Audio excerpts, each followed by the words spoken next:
Time to see if Herb's up. His van's right behind me.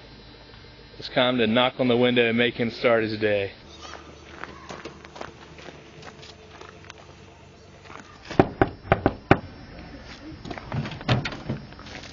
Oh, how's it going, Adam? I was just hanging out in the van. Wait, let me get my sandals on. I could do this in the morning. Do a little maneuver. So you gonna show us around the van a little bit today? Yes. Awesome. So, well, first, the curtains here are removable, so we can take those down for easy access and better lighting. Within about a minute, you're ready to hit the road. But maybe you're not ready to hit the road. Maybe you're going climbing, and before you go climbing, you want to make something for breakfast. I'm pretty hungry, so I'm not sure what I want to eat yet. But let me set up the kitchen. I'll open the table here. I'm thinking oatmeal. I eat a lot of oatmeal, or maybe I'll make cinnamon rolls. I don't know. But I've got plenty of options, that's for sure. The possibilities are endless. This is a Coleman stove from about the 1950s era. That I got at a flea market for $8. It's a V8, pretty beefy, but I get about 11 miles to the gallon on the highway when I'm going about 55, and that's by myself and empty. That's ideal. It's going to make it considerably less, especially if, say, there's a lot of kayaks on top or other instruments of destruction. This thing may look like a piece of meat, but it can cook a mean batch of oatmeal. So the great thing about this loft here, it's my bed, but it's also a lot more than that. I've got my crash pad. It doubles as a mattress, and I also sleep on it. And then an old couch cushion from a person that used to own a couch, but now they're one cushion short. I need to take a look at my wardrobe and figure out what I'm gonna wear today out at the crag. I can't expect to climb all day in just anything. It's pretty important. I like to color coordinate.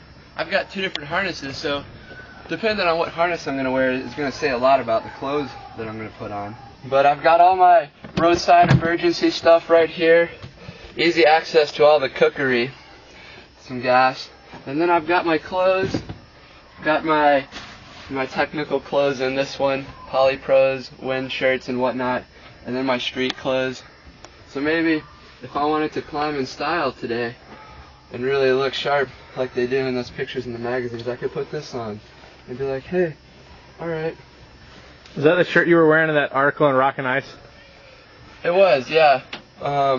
Back at T-Wall when I got that first ascent of that 513, it was a good day. I didn't really expect to send it, but I did. Right on. I mean, most people would have thought that I would have inspected it for loose rock and stuff first, but I saw the line from the ground and was like, hell, I'm going to try it. So I tried it, and it worked pretty well. So although this thing looks like a refrigerator, it's not a freaking refrigerator. No beer, huh? Stickers. So it has this safety feature here. Sometimes when you're taking curves on the highway at 55 miles an hour, that can be a little much, so the door swings open. So we've got this latch to hold it down. That's a pretty new investment. But we open it up here. How much did that set you back? Well, about $1.09 with tax. Ah. Okay. So I've got some peanut butter and some oatmeal. What else? A big bag of rice. There's some more rice in there and flour. That's about it. Before I go out climbing, I like to get pumped up with a little pre-climbing music. So I'll turn on my boombox here. This van doesn't have a stereo, unfortunately.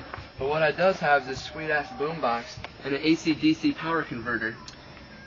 So we can select some tunes, something like The Offspring, Ex-Nay on the Hombre, a classic pre-climbing tune to get you pumped about a day out on the crag. We'll listen to this, get excited. Notice the dynamic bass booster without and with. So I'm pretty pumped now after listening to some music. I'm ready to climb, I think. We'll shut up shop. I'll leave the curtains up down for right now. Generally I'd put them back up to deter criminals, but I'm still waiting for my threatening sticker from the NRA to come in. Woo! We're on the road finally. Thank God. I encourage anyone who drives this van to shift in neutral on downhills to increase gas mileage. We just gotta get to the top of this hill and we can coast into town. Oh! This is what the world looks like at 55.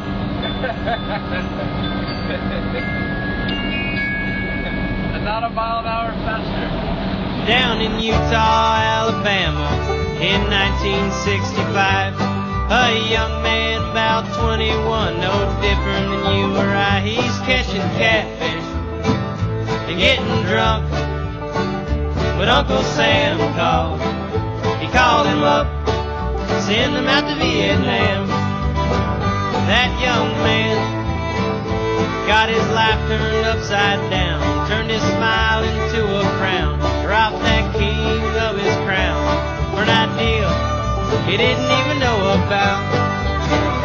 He was gambling at the wagon when that army man showed up, and he flashed that pen and paper, and old Fluky he signed up. It's gonna be a big time in the jungle, gonna be a firefight, gonna be a rumble. Send me out to Vietnam, I'll fight 10 men. I got nothing left in the States for me. I wanna see the world to see. I know that Uncle Sam needs me to fight for an idea I know nothing about.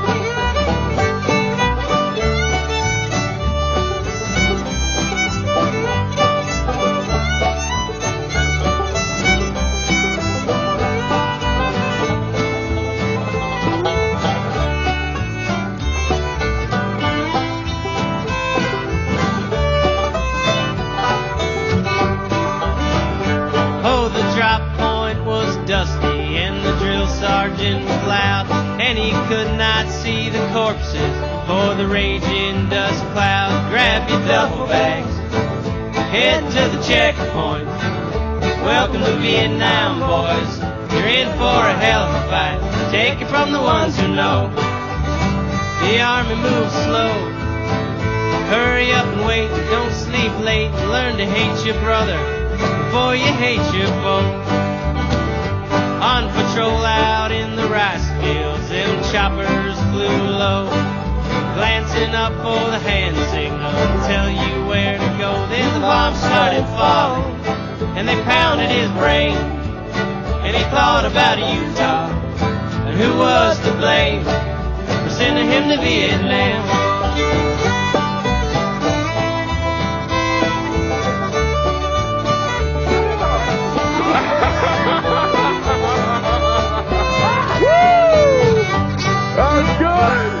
That was good. How was it? It's awesome.